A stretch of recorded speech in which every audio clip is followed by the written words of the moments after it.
I didn't know whose fault it was too. I'm like, dang, like, should we have not got pregnant? And I'm not even thinking about baby girl. She's only a few weeks old, a few months old. Like, she's not even, I'm thinking about our marriage. I'm like, baby, we've been doing this. Like, it was just good. But that's the crazy part.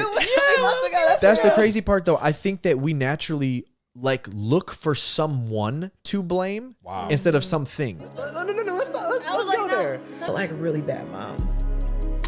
Quote unquote, I'm tired of people in my race.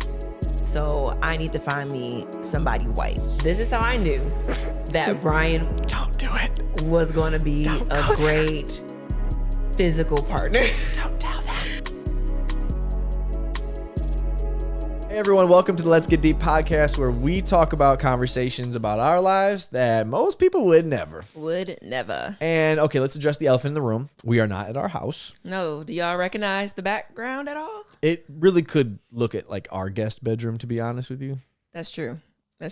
So we're either down the hall in our room or we are randomly in Portland, Oregon. Because we have people in our lives who are literally just as crazy as us. Wild. Who hit us up, I think it was on Saturday, and we booked a flight out here on Monday. No, first they were like, we could do a Zoom. And I was like, Zoom? Zoom? First of all, COVID's over, all right? We can see you in person. But surprisingly, this is actually like family. So if you haven't watched the other podcast, this person has known my family for 4 or 5 years. And we didn't know that we knew each other. But once we started getting in sync, we were like, okay, we're actually family. I've been knowing you my whole life. I just never met you. And once we connected with them for real, they are like legitimately like family. So without further ado. Let's welcome Josh and Savannah. Alexander! This is fun. This is really fun. Yeah, we are. That first episode that we just shot was already here, so now we taking it up. We gotta take it to another notch. We gotta go deep. So here's the thing. For all of you who are on our community, on our podcast, if you want to see like the first part of our conversation, go to their podcast. We'll put all their information somewhere here, and so you guys can check it out. But we're ready to keep going. Okay, I have a random question. Yes. Savannah, what's your full name? Because you say it a lot, and it is a little longer. Like what's your middle name? Yes, it's Savannah Jean Alexander. That sounds that's not bad. like Southern to me. It is. Savannah Jean. It's that Jean. And then, like, obviously my maiden name, I think Alexander also adds. Could be a little Southern. It makes it, like, more Southern. Yeah. So I feel like my name does sound super You were Southern. like a Southern belle type. Yes. Yeah, and a lot of people are like, oh my gosh, are you, like, have you been to Savannah? I've never been to Savannah, Georgia. But people always want me to, like, experience it. And they can't believe that I haven't been. Just because your name is Savannah? Have you been to Savannah, maybe Georgia? just like a conversation starter. I don't know. But I get that all the time. They're like, have you been? And then a lot of the times I'm like, I don't know what you're talking about. And I'm like, my name is Savannah. Haven't heard? People come up to her, they're like, oh, your name's Alexis. Like the car. Like, bruh. What? Did you not have a better line than that? That's creative. That. Weird. But we want our audience to know a little bit about you guys. I feel like they probably already know a little bit about you guys, but how long have you guys been married? You guys have 2 children. Let's talk about that a little bit. Yes, we've been married for 4 years. Well, actually, I guess like 4. Could we say 4.5? 4.5. I don't know. Our anniversary. Give that half. It's just we can be half until 5. That's when you start going in whole years. Okay. Got okay. it. So yeah, we're gonna be. It'll be 5 this year. It'll be 5 in August. Yes, and we have 2 girls, and we're pregnant with our 3rd. Yeah. We're about to have 3 under 3. So y'all pray for us. Yeah, everyone, please be praying for us. I wanted to actually talk to you about that because we have 2 right now. Okay. And having 3. I feel like after 2, you kind of feel a little comfortable. For sure. And you wonder, like, do we want 3? Is 2 good enough? Is 2 good enough? Do we need a 3rd? Oh, 100%. They don't have a friend. Yeah, no, we felt that for sure. Even with having 2 girls, I think you get the question a lot of the time, like, are you going to try for a boy? Are you this or that? But we always said, like, no, we're not going to try for a boy. If we want a 3rd child or a 4th or 5th or whatever, we just want another child. We're not trying for like a specific gender. Yes, we've openly talked about the fact that like we would love a boy and we are having a boy. Yeah. So, but like, as far as the 2 thing goes, we were pretty set. We felt good. We had our 2 girls and we were like, what, it's good. We're not outnumbered. Like this is a good situation we got going here. Yeah.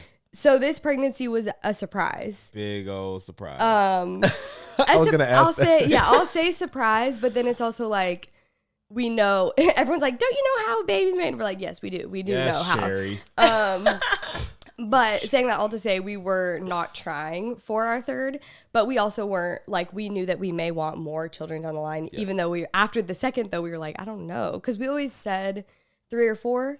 Like, that was kind of just our number that we thought. Yeah. But then, like you said, reality hits. Yeah, You're like, 2. We're adulting is tougher than, for sure. So the moment you found out that you were pregnant, was it surprise? Was it anguish? Was it anger? Was it confusion? Like, was it desperation? It was dead silence. I think we were both, like, I would say scared. Yeah. I don't know if I was scared. I was just like, there's no way. Ain't no way. You can't miss, bro. Yeah, literally, I'm shooting and scoring. You're just a baller. On the court. Okay, it's too much. That's on period. You better tell them the truth. Okay? Straight like that. But super long story. We did it. This is actually the first time that I was in the bathroom with her to find out that we were having. Yeah, we found out together. We found out together. And she was like, yo, do you want to look at it? I did not say yo. I did watch the video. I did, and she did not say I'm playing. I did not say yo, but yes. But she was like, you want to look at it? She wanted me to do it. So I was like, okay, perfect. But in my mind, I'm like, I'm acting calm. I'm pretty calm, but my heart's racing. I'm like, there's no chance that you're pregnant, but there's a strong chance. Well, and let's give a little backstory just for the people that don't know. I'm 4 months postpartum at the time. This is very true. Yes. Or 5 months. 4 First or 5. of all, 5 months. Can you imagine? That would be y'all. No. You guys. No, not us now. That's 6 months ago. 6 months ago. Yeah, ago. Yeah. Yes, Can you imagine being 4 months after Elijah's born and we get pregnant again? So Brian had an incident. Now, mind you, you know that we struggle with infertility. Yes. I've overcome. Brian had an incident, and it happened during ovulation. And let me tell you, it was a mistake. I told Brian that you would need to leave the house if I found out I was pregnant right now, because it was sleeping on the couch. I would be upset because that's a lot to be 4 months, and it's a surprise. Mm-hmm. Right, it's a surprise for sure. And I didn't realize that day was her highest ovulation day. Bruh. So wilding out here. Afterwards, she was like, yeah. So well, and but that's even encouraging to hear y'all say that, like, after struggling with infertility, to know that it's okay to feel shocked. Because I remember finding out, and the feelings that we did feel of just not immediate over the moon happiness. We're having a baby, and I felt guilty because I was like, well, that's not fair. Like, this is such a blessing and this is such a miracle that I'm even able to be pregnant. But that doesn't discredit the way that I can feel like I literally just gave birth. And how could I possibly be pregnant again? I mean, is the baby even on consistent no. Bedtime? No. She's waking up. We're in the thick of it. We're actually low key in like the worst of the like no sleeping, because I think she was sick too. She was like she had a little bug. Like they don't sleep when they're sick. Oh my God. Yeah. It was a whole thing. This is the wrong time to find out. Totally wrong. So that's like literally all we were thinking about. I saw the test. I saw it first. Then I flipped it over, showed her, and I just went to the corner and just put myself in timeout and just like turned around and just was going through my head was like, yo, we're really about to do this again. I was like, there's not a chance. But in my mind, I'm like, it definitely says it. Yeah. Like, we're definitely having another kid. And the only thing that was going through my mind was if we had a kid right in this moment. But like, what gave me peace was, okay, baby girl's gonna be 9 months. 1. You got 9 months. When he gets here. Like, she'll be sleeping through the night during this, like, hopefully. Well, she is now. But it'll be different once baby boy is here. But in that time, that moment, I was feeling like kid. You're thinking about right now. You're Yeah. thinking about how you're feeling literally right now, which is crazy. So do you feel like so you said you felt guilt about it. I'm kind of curious about that, because I think we felt like a tinge of that, but we obviously didn't get pregnant, so it wasn't as much. But when you realized you got pregnant and you were dealing with those emotions, what do you even pray for? Like, what do you even say? Yeah, did you like validate your emotions and feel like I'm justified for feeling this? Did it take time to get to that point? Like, I feel like we honestly, both of us, we were like, we need time to process this, because I didn't really know at first. I didn't really know what to feel like, because I didn't feel happiness, like immediate happiness. I was happy, like, of course, you know, but that wasn't my first. Finding out I was pregnant with our first two, I think the first was shock just because I was like, I cannot believe I'm pregnant. You know, this is my first time doing this. Second time, I was like, I am over the moon excited. So to have a different experience and a different feeling with finding out, I had just never felt that before. So I was like, I don't even really know what I'm feeling. And I think that both of us were kind of in the same boat. So it definitely took us, I would say like a couple weeks. It took us like 2 weeks of just we processing. obviously didn't tell anyone, didn't tell family or nothing. So we didn't tell family. We didn't even tell our daughter. For the first trimester, at least. Like for like first 12 a weeks. really long time because it was just between us. No, they were nice. We were just, there would be moments that we would try to have like either like a meeting with someone else or dinner with somebody, and we're like mentally not here. Like at all. And then we would get in the car and be like, we're really about to have another kid. That's all you're thinking about. That's really all you're thinking, like, really about to have another kid. Yeah. Not smiling, not like, we're really about to do this again. And then it'll be nice, we should be sad, and like, which is valid. I was like, and I had to hold her, but deep down inside, I want to cry too, because we're about to have another kid. And we have a girl who's about to wake up at 11 o'clock and wake up again at 2 o'clock. It saddens me that people don't validate those emotions. Great. Because it's really hard, even for us, like it's hard to say, like, I don't think happiness would be the first thing, even with us going through infertility, because we're going through a lot right now. Right. Yeah. So it would be hard and difficult to just like eventually, of course, we'd be happy. Right. But we would also like feel like, okay, how are we going to do this right now? Yeah. This is hard. Yeah. So I get that. That's heavy. Yeah. Do you feel like when you're in those moments, you just mentioned, this is random a little bit, but I'm kind of curious. You said, you know, she was crying and you felt like you were about to cry. Do you feel like when you guys are going through something collectively, how do you all support each other when you're in that processing stage? Like, because you're also experiencing this, but as the man, I know men sometimes feel like they have to be the strong one or whatever, right? For their women. So like, how do you all feel like processing something together works for you? You want to? No, you go. I feel like this has definitely been a journey, and I think it started when we had our first daughter. Actually, was it Rye or Starly? I would say with Rye, where we had to literally learn. We were talking about this on ours, but to give each other grace and to learn how to actually deal with one another and how another person reacts to certain things. With first postpartum, which is like an example. Which is something we were both going through, which is something that I was going through for the first time. She was obviously going through it. She was going through it more than me or whatever, but I didn't know what to do. I didn't know how to help her. I didn't know how to cope. I didn't know how to, we went through like some big stuff, and she shared on her journey. How old were you when you had your first kid? So you were like 25? 25. 25. Yeah. Okay. 25 had our first kid. That's young for a first kid. No, for sure. And we only got married. We got married we were only 2 years. For a year and a half. A year and a half when we got pregnant. And that was intentional? Yes. Yes, that was intentional. Okay. Yeah. So, but still, obviously, utter shock. We're going through all these different changes and stuff like that. And after the fact, we took a break from like social media for like 4 to 5 months and just really just honed in on us and just our journey and just this real life was happening.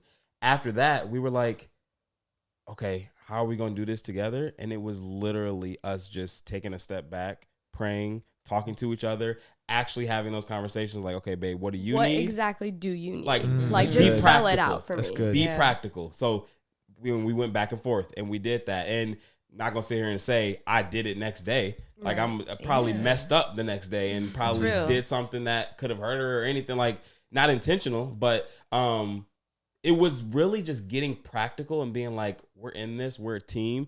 One advice that we got, and I'm pretty sure everyone has heard it, but like, it's always us. It's always us against the situation. Against the situation or whatever. And then being more real, like it's not us against our daughter. Well, it is not us against, but what am I trying to say? You're saying like we come first? Yeah, we come first, but like we can't be arguing over little things that our daughter I don't know what I know what you're saying. Your daughter's not the problem. No, she's not the problem. The problem is how you're processing your own emotions. Exactly. Your own situation. And how to work through situations that may deal with your daughter, but you're trying to figure it out together. Exactly. It's not like us against like what the situation is with her daughter. Yes. Yeah, we don't hold our resentment against our kids for being born, but but there's still very real emotions that we have to process, real challenges that we have to now go through, and that we have signed up for at this point, whether voluntarily or involuntarily, we have now signed up for a challenging season of our lives.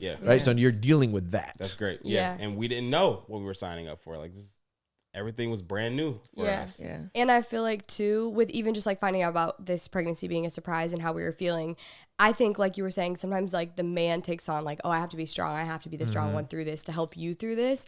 But we talked about this a little bit too, but that doesn't like, you can still feel a type of way or have your emotions too. Just because you're the man, you don't have to man up and like just be strong for us.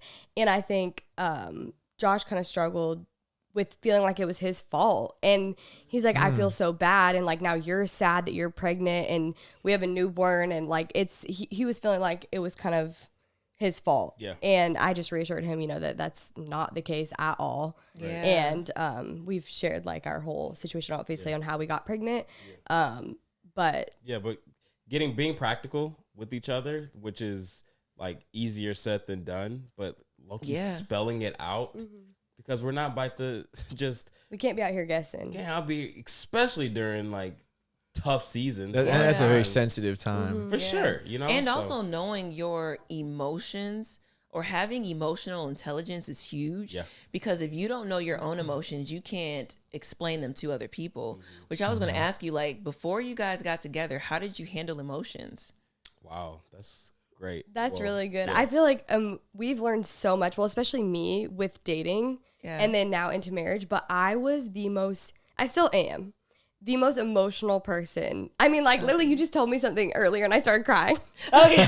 Like, that's just me. That is just me. I was like, don't cry because I'm going to cry. But I know. But I've always been that way. And I think my first initial reaction, even if I'm feeling frustrated, I may actually be, like, more so mad, but I'm going to cry. Like, that's just the way I process. And for so long in our relationship, we were like, Josh didn't understand. He'd be like, well, why are you crying? Like, what's happening? Like, I'm confused. And that's something that we had to really navigate. So for me personally, I was definitely more of like an emotional person. And in the beginning of our relationship, we kind of thought it was an issue. And Josh was like, this is kind of a problem. Like, you can't just cry all the time.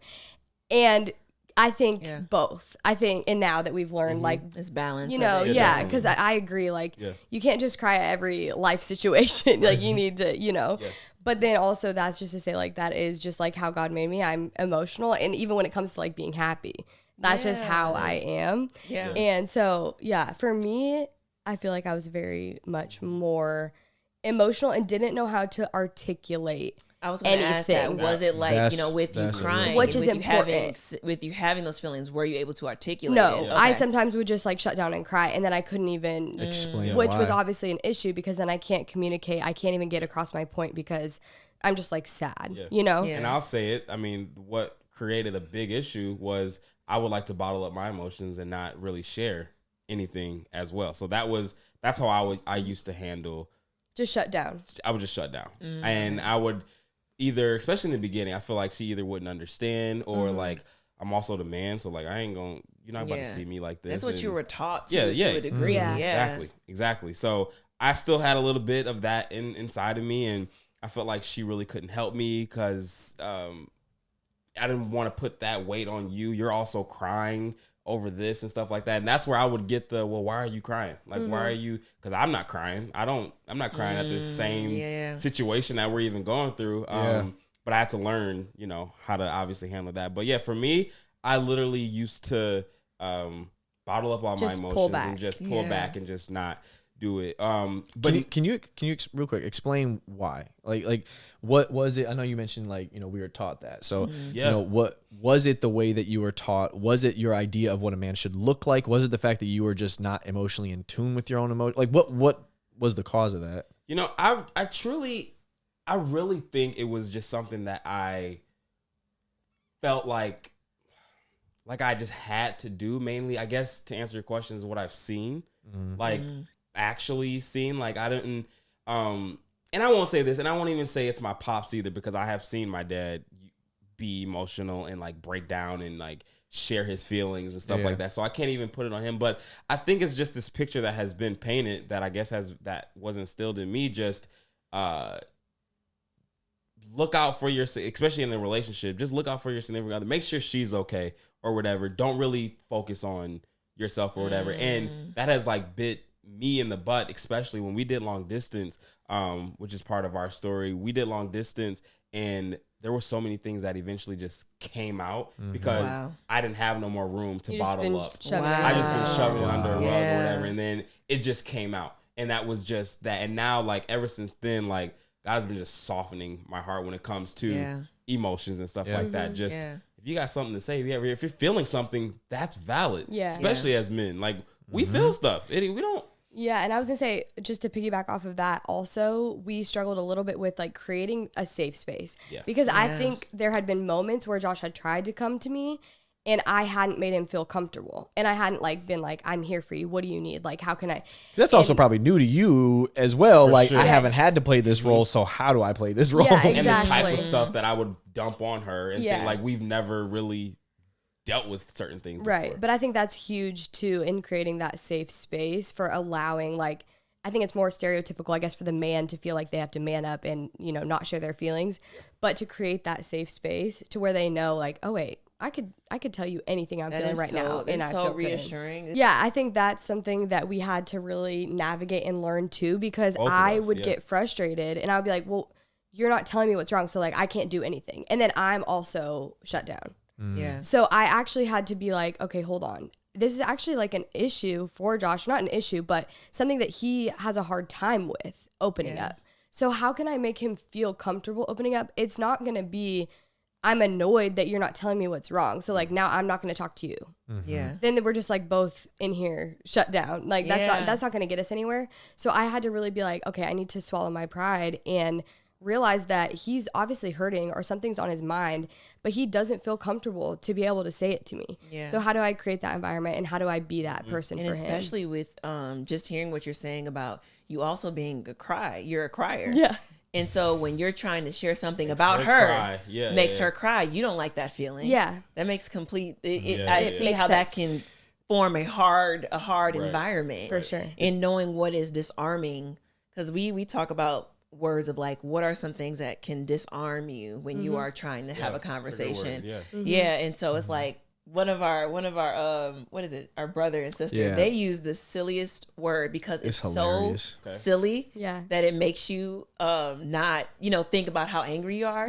So they say, I'm having a neeby squeezy. Are you having a neeby sneeby? A neeby sneeby. That is and it makes you just like instantly just kind of be like, this is so I can't stupid. be really mad when you just said neeby sneeby. I know I can't do that. I can't say that when I'm mad, but they say it when they are like a little bit irritated. But they have levels. So there's like a neeby sneeby, and then there's like another level. Forget the other word, but it's like to know like I'm upset or I am like pissed, right? Like, and it helps you gauge like where you're at, so then we can have a conversation at that level. Wow, that's good. I love that. It's like a word that helps you. Like, I'm not pissed, but I'm like I'm irritated. This irritated me, and it kind of disarms. For us, sometimes it's touching. Touching can help disarm, or just sometimes when we be angry, and she'll try to hold me, I'm like, I don't need that right now. It's fogging my mind up. I just want to think clearly right now about my anger. Right. No. I need to stay focused. But that is disarming. Yeah. You're talking about safe spaces. One time I remember, so Lexi is very good at creating safe spaces, but because I would struggle with being defensive a lot.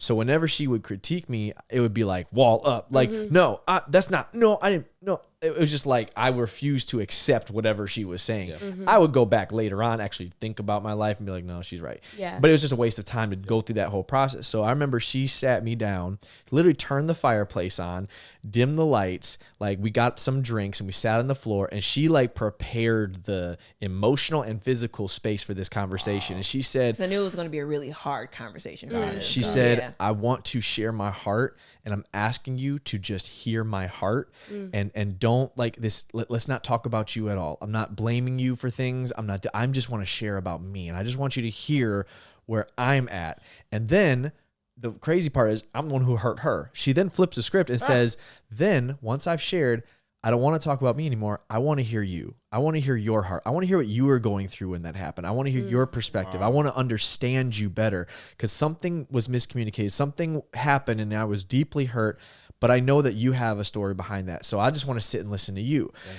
Preparing that type of environment for me was like, that makes you I cannot be upset in this moment at all. And I also can't be defensive because it's separating the two of you're not blaming me for things. Yeah. You're just sharing what I did and how it affected you. Right. Yeah. Because how your feelings are your own. Right. Yeah. You control your feelings. That is on you. So being able to create that environment was so helpful to us to be able to now navigate what emotions we're feeling and talk through that. That's practical and so intentional too. Because you said practical. That's the hard part. That's like simple things that help. And do you guys do I feel statements?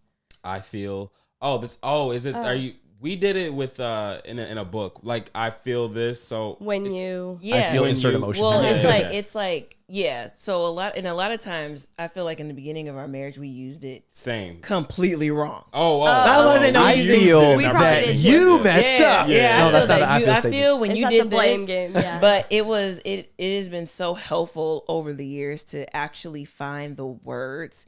And I would say honestly, not saying hurt or like mad, but actually use like I feel injustice when it comes to this, or I feel irritated, or I feel disrespected. Like actually using a different word than just sad. Yeah, a different word than just sad. Learning different array of I wanted emotions. to ask you guys, when you guys are sharing your emotions, do you guys actually do that? No. We don't? What? Get specific with get specific. I thought you meant like actually use that. That template. Well, it doesn't have to be the template. However you guys use it. Yeah, I get it. I think now. I think now we do, but definitely not in the beginning. No. I think we both kind of like have a tendency, or did, especially when we were dating before marriage, to just kind of shut down. Like similar. We both were that way. So then it was really hard because one of us had to get something out of the other one. But I feel like we've gotten so much better at articulating the pinpointing, and I think that's just learning about ourselves too. Yeah, learning about each other. That's what I was gonna say. How did you get out of that? Like, what was the key that kind of got you guys to get to a better place? I honestly feel like going through some of the hardest things we've ever been through. Stuff that really challenged us as people individually, really and just together. We didn't have no choice, but we got to figure this out and get through. Yeah. No. I think I was gonna say the same thing. I think going through some of the lowest and the hardest moments of our marriage, that's really what helped us to learn. And I feel like honestly, some of the even just like for me, this is more personal, my postpartum experience. If I hadn't have walked through that, I don't think our marriage would be as healthy and as like solid as it feels today. Wow. Yeah. And in the moment, I am not thinking that. I'm like, what is going on? It's hard. It's like, hard. this is like Who the did I worst marry? thing. Like, why is this happening? You know? But then when you get to the other side, you're like, wait, this is like what we needed, honestly. Yeah. So, yeah. I wanted to talk to you more about that when it comes to like postpartum depression, because I know that you guys went through it, but what did that look like? And I know you've shared it before, but I didn't hear much about the full story. Yeah, the full story. Well, we can just, we've touched on like the story, obviously a little bit like on our social media and stuff, but I don't even know like where to start. I guess. Okay, so. And was it with your first or your second? It was our first. Yeah. Okay. So a little backstory. I actually like kind of experienced my first like depression, anxiety situation when we moved prior to that. And I like through therapy and just like prayer and just everything that we worked through together with that. This was like 6 months before we found out we were pregnant that I kind of had this like moment in my life. Wow. And through that, I realized that change is a huge, just affects me big time. Yeah. I didn't really know because I had never experienced honestly like such a large life change. Yeah. And so anyways, so that's like the backstory with that. So then postpartum comes, this is like the biggest life change ever. Yeah. And long story short, I didn't know that I was experiencing postpartum depression. I was like, it's baby blues, it's this, it's that. And then it started to just progress and it was longer. And I was like, okay, something's not right. Like, at what point do you feel like you actually put a name to it or realize what it was? I feel like 3 months. Well, I feel like it definitely, what's crazy is for me, it actually peaked at like 4 months postpartum, which is actually quite a bit later. Everyone's different, but typically it's, you know, like kind of more freshly after you give birth. But for me, it actually peaked later on. But that whole first 4 months was definitely like a build up to that. It's a long time to not be like consistently Yourself. happy or yourself. Yeah. No, That's tough. it was definitely a crazy journey. But I feel like there's so much that I could say about it, but basically 4 months was like the peak of it for me. And then it turned around so quickly after that, which is crazy. Like by 6 months postpartum, I always tell people this, I felt like myself, but just better. Because my whole thing was I couldn't understand. I was like, I don't feel like myself. I don't feel like myself. I don't know who I am anymore. I felt like my whole identity was just like stripped. And I didn't know how to be a mom. I thought I didn't know how to be a mom.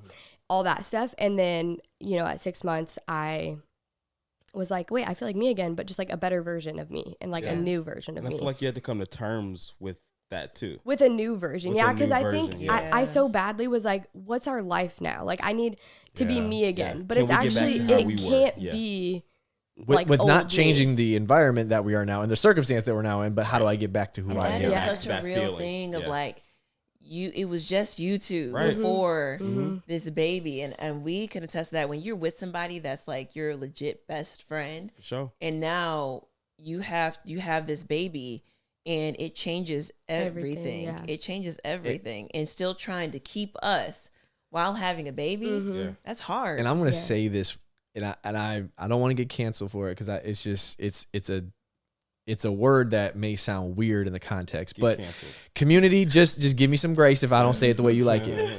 But I think that we also have to understand that you are going through a grieving process when you have a child. Oh yeah, 100%. You are grieving the loss of how life used to be. Yes. You're not obviously grieving because of a child, you know, right? But the reality is we had to realize that we're going through a level of grief that we are never ever until the next 24, 30 years from now going to be in a situation that we are by ourselves again in our living situation. And there's a loss of that. There's a loss of freedom. There's a loss of, you know, a little bit of selfishness. There's a loss of just us. And now our connection has to become more intentional or we're going to lose us and you have to go through some stages of grief and processing that. Oh, 100%. Yeah.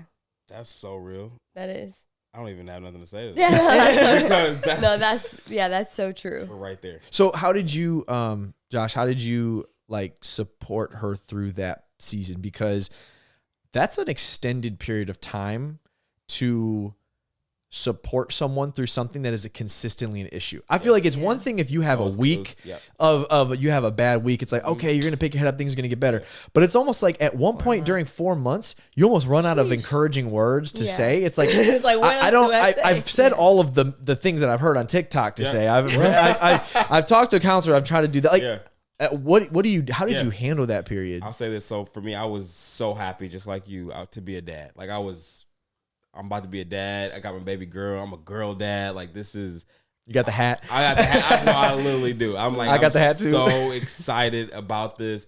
And then I'm like, okay. And I'm also excited for my wife not to be pregnant anymore. Cause I'm just like, you've been pregnant for 9 months. I kind of want my wife back. Like, it's, you know what I'm saying? Like, I'm trying to, you know, and that was also the thought process of like, I'm trying to get back to us again, which is like not a good mindset to be having. Like it's, and obviously total opposite happened. So we have the baby and I'm like, okay, those first 3 days are probably like so easy because baby just sleeps. Well, they sleep for those first few weeks in a sense, but like, everything seems like, okay, we're good. Mom's home. She's obviously sore. You've got support. Like, yeah, like we got some support with the fam in town and like everything's good or whatever. But then baby's not sleeping anymore. Like the naps, nothing's happening and we're not sleeping. And I really haven't had a conversation with my wife about really anything. Any of it? Not, you know, not related to the baby. Not related to the baby. Like I don't even really, we're not checking in with each other for real because, you know. You're surviving. We're literally surviving. That's trying to survive. Yeah, we're literally trying to survive. So, and in my head, what am I? I'm working. a job. I'm in full-time ministry at that point. So like I'm going and doing stuff. I literally only had 2 weeks. That's a whole nother story to be with my wife. But so that I'm like going to work but mentally like, okay, I feel like I should be there for my wife. And plus if I come home, she's not really laughing or like smiling, and that's making me I'm building like so much resentment too towards him because he gets to leave. He can go out. Because he gets to go. I'm like, your life didn't change. Like you just are continuing as normal. Yeah. But that's not, the case. But anyways. Yeah. So I'm like, I'm good. Like I'm fine. And I come home and it's not the same. And I'm just like, okay, what do I do? I literally don't know what to do. I'm trying everything. She's still crying though. I'm trying everything. She still seems like upset at me. I'm taking everything personal. Everything personal. And I'm like, this is all my fault. You're not happy with me anymore. Yeah, you don't even want to be with dude. Like, and it's like, obviously, and I know now we've had this discussion. I know those feelings were valid, but in that time, I'm just like, I'm being selfish. I'm really just thinking about myself in these moments. I'm not really thinking like she just went through something crazy, something that we've never experienced before. Because I'm thinking, also, she handled childbirth. Our wives probably both handled childbirth like a G. Like they straight did what they did, and they made it look easy. Bro, and obviously, I know it was tough. I'm looking at this girl afterwards. I'm like, what in the Superwoman just happened? Exactly. I'm exhausted looking at you. Right. So I'm thinking that I'm like, she's good. She's good. You did the hardest part. You did the hard part, or whatever. So like, what are we tripping about right now? Or like, why are we? You did it. Right. You did it. We're done. Put your cape down. You don't have a belly. Like you're fine. Like everything. Like everything's good. That was not the case. I didn't know there was other stuff that came with it. So in my head, I'm trying everything, throwing stuff at the wall, nothing's sticking. And For how long? For those months, for Yeah. the full 4 months. I think we had like moments. It was like up and down. Pockets. Yeah. But like my birthday is in February. Yeah. She was born in December. So like I feel like around my birthday, Valentine's Day, I was feeling like a little bit okay. But even like on Valentine's Day, like I'm trying to wine and dine her and like trying to make everything so romantic, but she's not even, her body doesn't even feel the same. Yeah. Like the things like, it's real. We're obviously not having sex because, stuff. Body's weird. Body's acting weird or whatever. That for me, I'm like, bro, we wasn't having sex that last couple weeks or whatever. And now, and I know we had to wait, but then they don't say you're not really having to wait those 6 weeks or whatever. Yeah, it's because everyone's just different. Everyone's different. Yeah. And in her case, she was different. I'm just like, we can't even connect, be intimate on that level. Yeah. We're not even talking or whatever. And that's so real because when you are a physical like person of like you feel connected physically that way. Yeah. That's hard. And I don't think a lot of people recognize that because people would be like, oh man, you can't wait those things. But there are people that are physically like to feel connected, especially when you're hitting walls. Yeah. Right. Oh, right. Trying everything. You're trying everything to feel something and then you want to feel that. That's hard. Lexi and I talk about that. Like Really? I am the person who I'm like, when we have sex, that I mean clearly it's emotional for both of us. sure. Yeah. But for me, I'm like, that helps me connect with you. That helps me build my emotional connection and all of that. Right. So I'm like, when you're void of, so you're depleted from that. You not only are you depleted from the things that you need and want, but you're also at the same time trying to give something that you feel like you don't have. So it's like a double negative in your life, right? Yeah. I feel like this is the perfect example of what we were talking about on your podcast of like, we're both trying to be on the same page. We're both trying. Our hearts are to be there, but we are just like the situation itself outside of you two is just, there's no easy solution. Yeah. They're literally no one's fault. Yeah. Right. That was another thing. Yeah. I didn't know whose fault it was too. I'm like, dang, like, should we have not got pregnant? And I'm not even thinking about baby girl. She's only a few weeks old, a few months old. Like, she's not even, I'm thinking about our marriage. I'm like, baby, we've been doing this. Like, it was just good. But that's the crazy part. That's the real. crazy part, though. I think that we naturally like look for someone to blame instead of something. That's great. Right? Like when we go through things as couples, we look for someone to blame. Either blame ourselves. Because it's got to be my fault then. Right. Or blame you. You must have done something wrong. Like, no, this is environmental, circumstantial, or situational that we don't have to look at each other or myself. There's no fingers to point. Yeah. There was somebody that told us that, and it was a newer couple, and they said, like, if you just like keep the marriage good and you just do what's right, then you don't really have any problems. But I'm like, if a storm comes, talk about it. Yeah, what happens if a storm? Because they were like, they gave the example of a house, like, if you keep the house clean, then you don't have to do much work. But no, there's what if a tornado comes? How about a tornado comes? That's really good. Then what? They took the roof off. Yeah, it wasn't your choice. Now it's cold and raining on my face. And now what you gonna do? Both of us. That's why I love what you said of like, in your podcast. We keep referring back. All right, y'all better go watch it. Y'all just need to go watch the podcast. You'll understand the context. But when we talk about putting in work for marriage, it's not just you learn these tools and then everything's good. You don't know what can happen. The goal is that you know what tools to use when situations come. You don't know if a storm is going to hit. You don't know if a hurricane is going to come. That's great. There are people out here that have lost, and God forbid we bless our children and we protect them, but people have lost children. People have had major heartbreak in relationships and dealt with some really strong heartache, like some strong loss, and how to deal with that in relationships. That's hard. It's not easy. Yeah. You said something that I'm kind of interested in your perspective on. Yeah. You said that you were selfish in that season because you weren't thinking about the process that she was going through.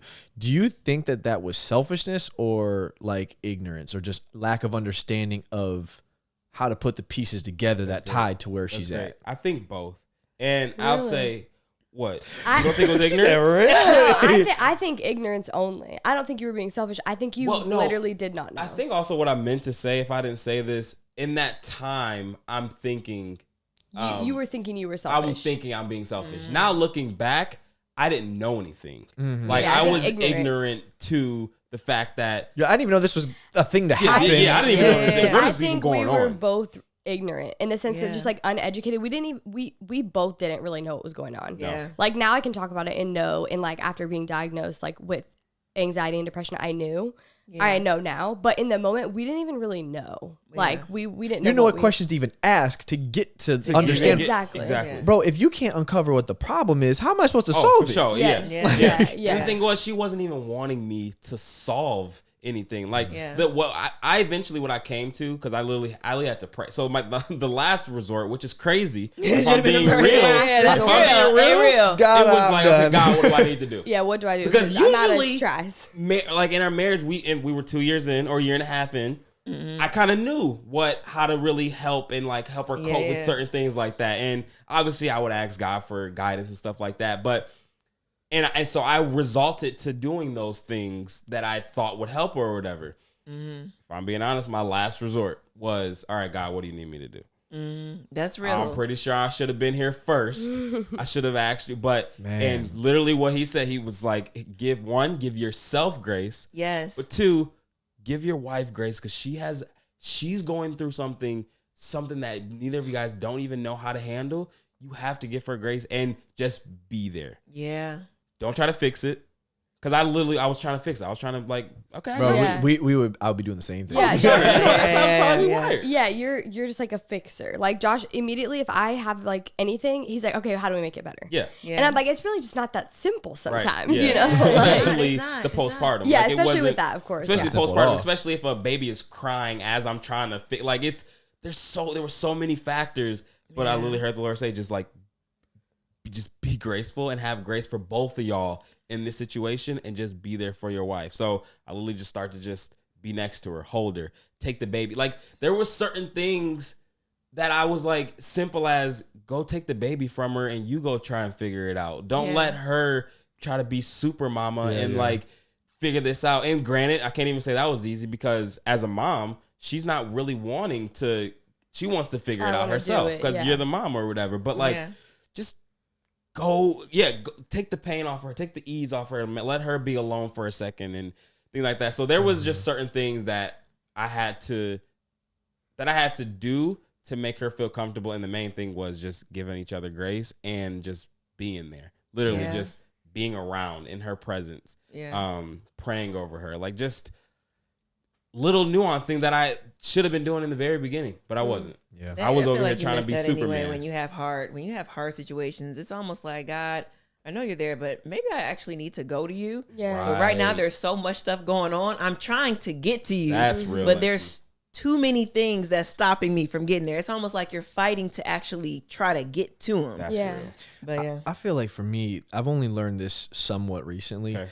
Is that God does really well in my life when I'm at my wit's end, Oh, and I like almost try to get there faster. Like, you know, it's like, it's like let me struggle I'm real quick. Yeah.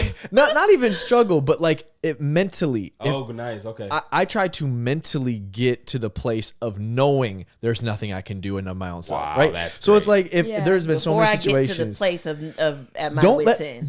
don't let me like situationally get to my wit's end. Let me mentally understand that even when there's it's okay, I still can't be a good husband so good. without you. You still have to tell me what to do in the situation. Like Hey, should we do this? I'll take a text. Wait, I felt it. I felt that. I was A like, lot. Man, but I'm saying I've only somewhat recently learned that because now my prayers are as if I'm at my wit's end sooner in the process. That's really And I'm good. like, God, I can see where this is going and where this could go. Before I try my own way, like just go ahead and can we all just admit I don't know what I'm doing? That's good, bro. And 2 months from now, when it's worse, I definitely won't know what I'm doing. So let me go ahead and just say, God, what do you want me to do now to then prevent certain things from happening? And I say that because I also think I've heard people say this, and this junk really annoys me. Yeah. But people are like, well, I think I just had to experience it for myself. No, you didn't. You didn't have there to are go so there. many things in our lives that wise counsel will tell you how to avoid and how to navigate. good. This, I think, is a kind of a different situation. Right, but no, I just yeah, mean for- in yeah. general, Yeah, no, for sure. Yeah. we have choose to like explain away the difficulty that we've gone through as if it was necessary when it's not, because sometimes if you just actually listen to wisdom, to seek God first, Great. do what the Bible tells you to do, like you can avoid so many things. Yeah, 100%. Not, I think there's a little different story, but No, that was a tangent. no, yeah, That was a yeah. tangent. No, that was a but little that's different so story. true. but a thought that, do you think that, and I don't know what your friend group or even like people around, do you feel like you had people that you could go to talk about this? Oh, that's a good question. No, and I think, well, yes and no, I'll say. I feel like, we were living in Michigan at the time, and I didn't have any of my family near. None. So that I think was huge. And I felt already isolated stepping into that role of being a mom,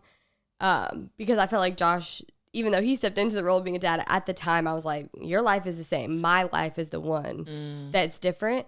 And so I think lacking community was huge in that time. I had some friends and like I had people I could call and stuff, but to have someone physically there. Yeah. And then it felt like at the time that our marriage was struggling so hard, I'm like, I really don't have anyone. Right. Yeah. So I think that's why, especially recently, like one of our biggest prayers has just been community and because we know how important it is. Yes, for the times where you need like that extra boost of prayer and people around you, but also just like do life with them. Yeah. And I feel like for so long, even when we first got married, we're just so happy like with each other. Like we don't need anyone else.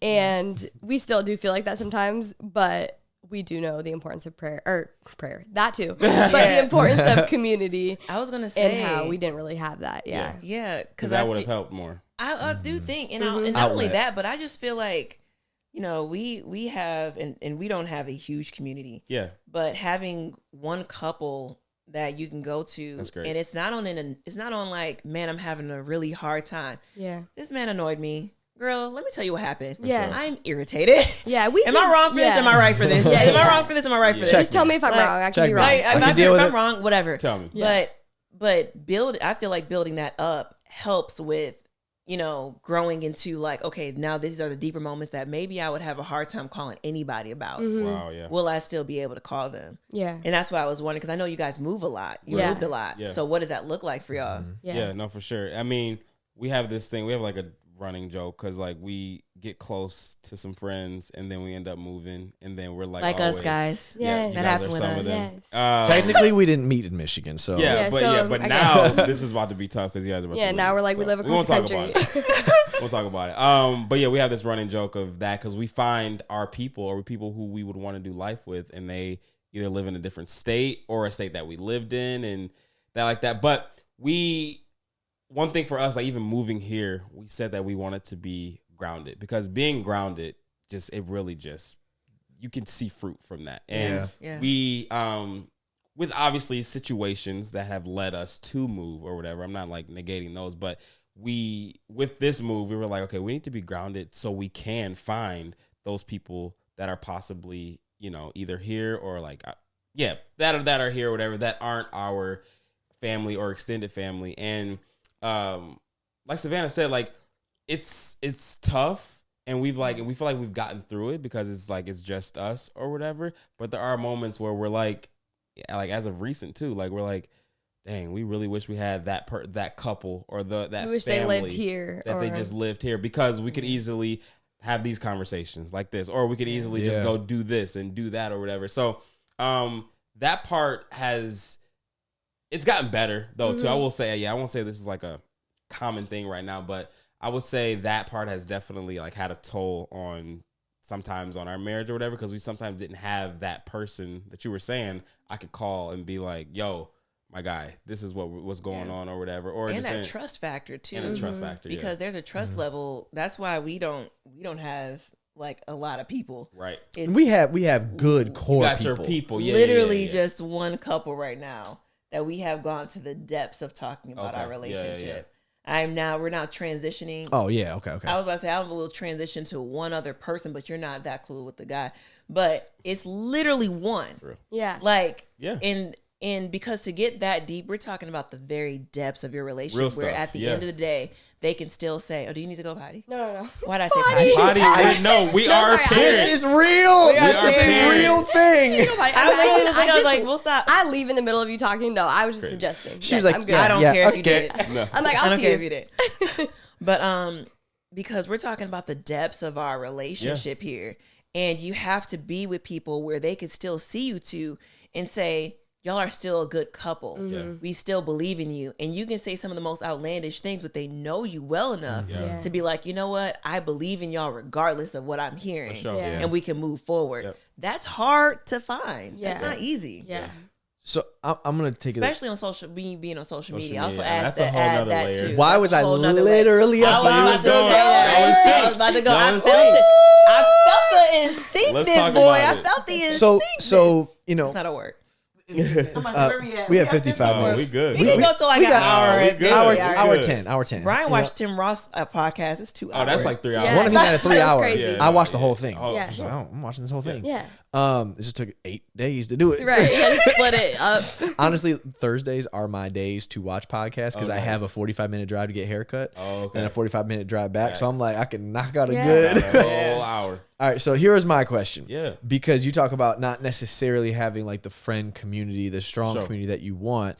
So layer that in with maybe not enough outlets to, vent or just have accountability. Layer on the fact that y'all now also work together full time. Yeah. So you are constantly in front of each other, right? You're constantly not just in front of each other, not just around, not in the same vicinity, but y'all are like interacting and collaborating and Ooh, and I have working. another question after that too. Go ahead. I know exactly what your question is. I know. 'Cause of the word I just said. Go ahead. No, I don't know. I'm curious. Well, go ahead. So, I want to understand, like, what is it like as a married couple to work together in that capacity? Yeah. No, I mean, yeah. So I would say it's great right now. Yeah. It's definitely wasn't easy. So when we started, we were dating. We started, which is crazy to start trying to work, like to try to start that is business. wild. We can and talk we about didn't that even really know it was working really either. So at the time we weren't going into it with the mindset of like we're starting a business. So y'all just legit started going. Yeah. I didn't even think about We were that. dating. Just we were literally in the public eye. I won't say public eye from the jump. We were getting like 25 views. But like we were just doing it because I was like, this is fun. Like let's document like we never thought that I at least never thought that it would turn into anything that it is today. For sure. Because I low-key heard that you like actually is an OG. Yeah, he was on YouTuber. Vine. He was on Vine. I didn't know you were an OG YouTuber. Yeah, no, it's like that's why when she came to me with I want to do YouTube. I got all the tools. I know. I said that, I was but like, okay, I was let's go. also like, if we're gonna do it, let's do it. I don't want to like half do this. I don't want to just be like playing around with it. So if we're gonna do it, let's do it right or whatever. But sorry. No, yeah, but starting that while you're dating is like crazy thinking back now. But learning how to work together I feel like there were so many times where we were like, well, especially me, I'm like, I'm not doing this anymore. Like, if this is going to be like the root of like our issues, I'm like, it's not worth it. They speaking our language. Like, it ain't never gonna be like, a root. I would joke and be like, I'm gonna go get just a job. Like, I would love to work at a coffee shop. I love coffee. I love talking to people. I'm Did y'all communicate like before this? Because this is crazy. That's Lexi. Verbatim. I will never let something like this. Oh, for sure. It ain't that serious. It ain't that serious. She's always like, I'll Uber drive. I don't care. Easy. Yes. Yo, for sure. No, DoorDash. yeah. DoorDash. No, so we've definitely had like seasons, especially like when I walked through the postpartum thing, that for sure, that was a little different. Yeah. But even just like day-to-day stuff where I'm like, we get into like something, an argument, whatever, and I'm like, why are we doing this then? Yeah. You know, like if we can't do this and like do it with ease, granted, like working together, there's always going to be, you're going to have moments, and even still we have them. Yes. But it was such a learning situation for us. And I feel like we just now, I say this past year. Yeah, like this past year have gotten like the hang of how we both work and how to work well. Yeah. And just learning each other so like deeply and how the other one functions in a work environment. Because at the end of the day, you guys know this too, obviously with social media, it's so tricky because there has to be a balance. Like our life is our work and our work is our life. And it can't be, we have to separate somewhere. Yes, absolutely. And it's hard. It's hard to do it. It's hard to do it. Our work is on our phone. Mm-hmm. Our work is on things that we just do to just relax. We like to just scroll. Yep. Yeah. But now as we're scrolling, we're thinking and we're doing business while we're doing stop? And when does it stop? And the business conversations happen so organically and tiny. Like it'll start with a quick question. Oh, I just saw a reel. I was thinking about we could do this. And now all of a sudden we're in a full blown business meeting. That is us. And now we've been talking like, for a half hour. We're laying in bed and I'm like, babe, whoa. We're not doing this right now. We're not doing this right now. We're moving too fast. Put your idea down on your paper and then talk to me tomorrow. Yeah, you be the main one telling me because I love, she calls them meetings. She's like, you love to have these meetings in the bed. I'm like, we're not having a meeting right now. It's not a meeting. I'm just telling you no, I don't want to talk about this right now. Well, and like in your defense, like Josh is like the most creative, I feel like at night. And that's when like things flow. But then we're like big notes app people. So we have like shared notes, we have separate notes where we just like write a bunch of stuff. Yeah. And so then we can like revisit it later because I'm like, I'm not trying to like I'm not on the clock right now. Like I gotta shut it off. Like we have to. And me and Brian actually, which is weird because I'm usually pretty good at like I just want to chill. Yeah. And I think I am still pretty good as like I want to just be. Yes. But when it comes to work, because I'm so excited about it sometimes, I'm like want to talk, I want to just when you are passionate, about what you do, it's hard to stop. It's hard to stop. But I'm not good at compartmentalizing. So I've learned that through the people that I'm around.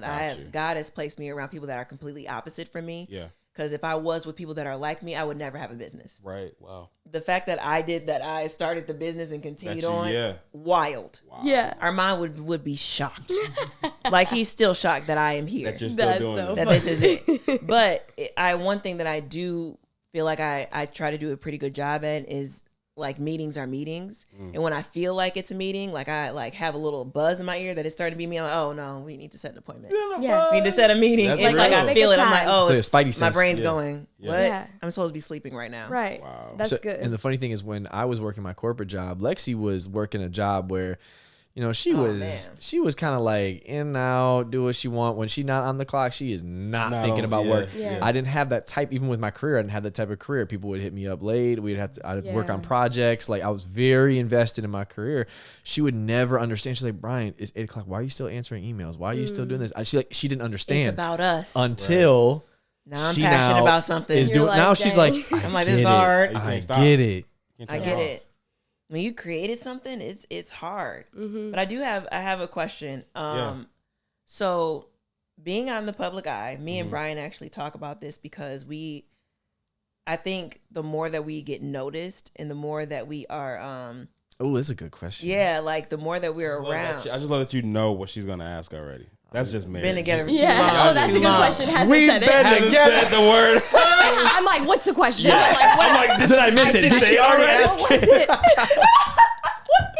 He said, "Oh, that's a good one." I'm like, "Really?" She said, "I haven't heard it." Lexi said, "When you are in," I'm like, "Yup, that's good." Yup. I can't wait. Come on, that's funny. And that That was a little ego stroke. I kind of feel good about that. That I'm like, was That's good. That's marriage right there. Okay. That's a flex. That's hilarious. So with, all of us, social media is very different. When you go out, you get noticed. You are recognized in some form or fashion. How do you feel about that when it comes to being out there and also being mindful of how you're seen and how you viewed in your relationship? Is that pressure? If she irritates you in public, or if you say something whack and she wants to respond, are you aware? Yeah. How is your awareness? How are you hypersensitive? Like, what does that look like? That's so funny. That's funny because I feel like as of we've always been kind of aware, but I'm definitely like, baby, you never know. She's more, like, who could be watching us right now. But then I'm also like, it's not like we're doing anything wild in public or wild just in general. Yeah. But I do want to be aware of the fact that, like, someone could be looking at us, and I don't want them to get the wrong idea, even if we're like, I don't know. But then at the same time, I think about that. But then I also think about, I'm like, you and I know each other. We know our intentions. If someone sees something in public that maybe we look like conclusions we're mad or we look, I don't really care because I know the story. And so I think that just comes with it. And like, you guys get it too. Like if someone sees you and they happen to see you on a bad day, or even just me out by myself and I look like angry or I look this or that, I'm like, I know how I was really feeling. Right. Yeah. But then it's hard too, because it's like, even with meeting people, I'm like, after, like, if we meet someone, I'll be like, babe, like, did I come off like I was just like not like, how did I do? Was that okay? Like, I didn't want to be like come off a certain way or whatever. But I think that just goes to show we really, we care about the people that like support us, and we are aware of the fact that we wouldn't be able to do what we do without our like people that watch us and the support that we have from them. We feel the same way. We love y'all. Yeah. For sure. So that's why I think I care about it so much, because I'm like, I don't want them to see us and be like, what's wrong with them? Like, why they don't look like that on social media or whatever, you know what I mean? That part. Yeah, I know that part right there. Actually, like, we can stick on that, because we don't ever want to, we're talking about this at breakfast, ever want to come across as the super happy, not super happy, but like the couple that doesn't experience real life stuff. Because we are a couple that experiences real life stuff, like straight like that. There's nothing, and I'm not going to say you're not going to see us out just acting wild and arguing with each other and stuff like that, because that's going off. That doesn't happen in our home. But I don't want people to get the notion that there are just like picture perfect. Yeah, they're picture perfect, and they don't experience the things that I experience and stuff. And we don't. It's not like we're trying to be intentional.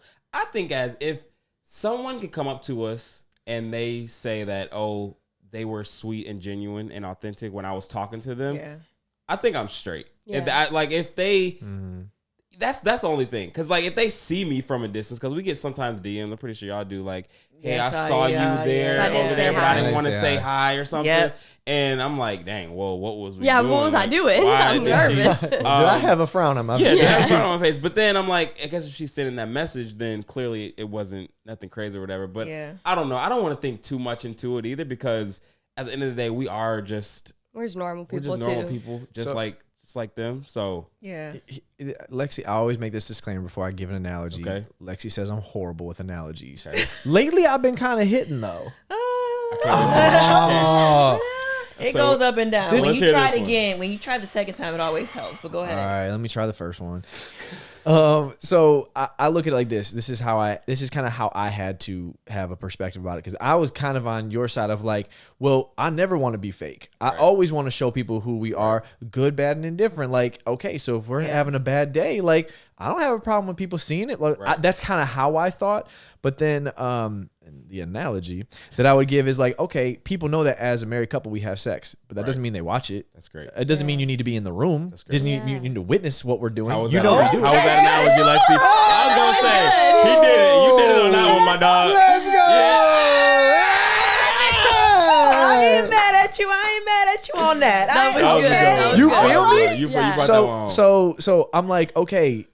I'm sugar shocked. I'm sorry. I'm sugar shocked. I'm shocked. That was good, my guy. That was my good. guy. That was good. Wow. So we have had people comment before, and they're like, why don't you ever show yourselves arguing? I'm like, I will never on camera film an argument to please you, thinking that we're real and authentic. Never will understand. I have no problems coming back to you after the fact and letting you know we had an argument. This is what happened. But it is not your business. It's not your place. And this is our intimate space, and I can choose what to allow people into. For sure.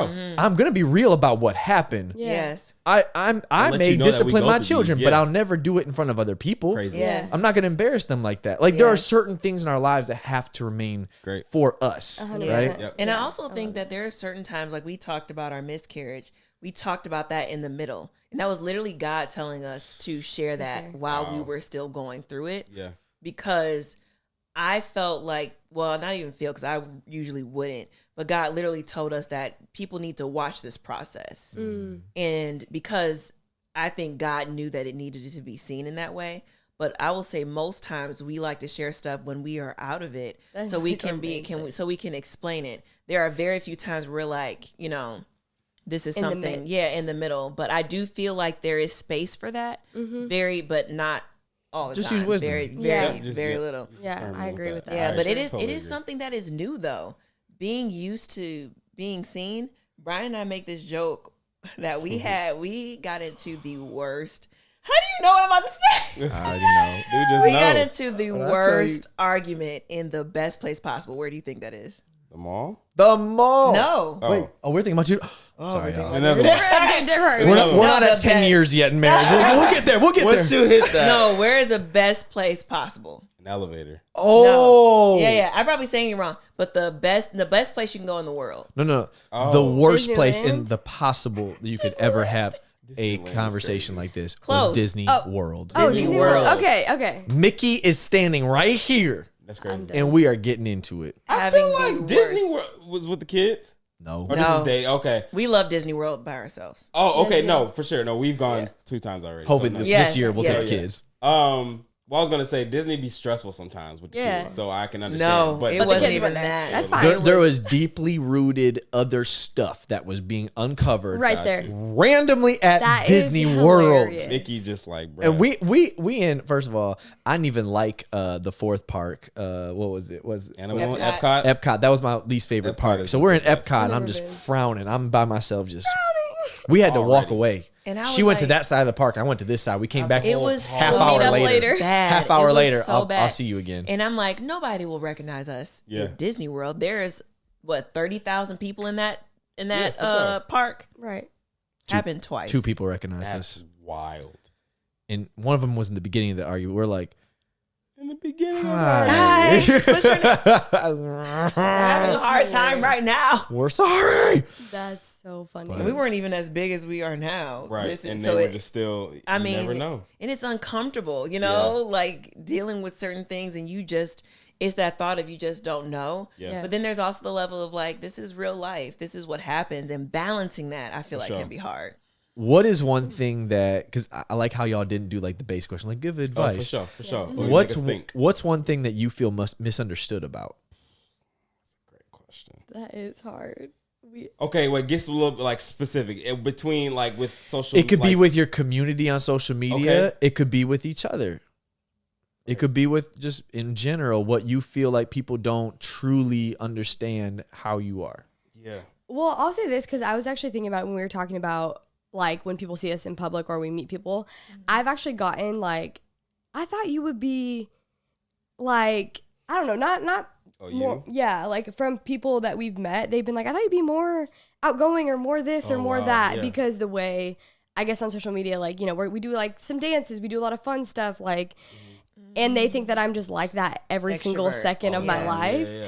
And I'm like, yeah, I am that way, but I'm also like a real person. I'm not just always on like that. Yeah. You know what I mean? And so I feel like I wish that social media wise, I guess that people understood that I'm literally just like you. Like Right. we aren't always up here, you know? Yeah. And just because that's like maybe what you see, I'm also just a human being and I'm normal too. And I can just like have a normal conversation and I'm not going to constantly be like laughing or yeah, exactly. Yeah. So I feel like that's really interesting because I get that. And then being with Josh too, like I'm my most comfortable self. And I forget sometimes, I'm like, a lot of people are watching this right now. Like I really just feel like it's you and I in the room, which it is. Yeah. But then they all feel like they're apart, which like they have a right to feel that way. We're putting it out for like all these people to see, you know?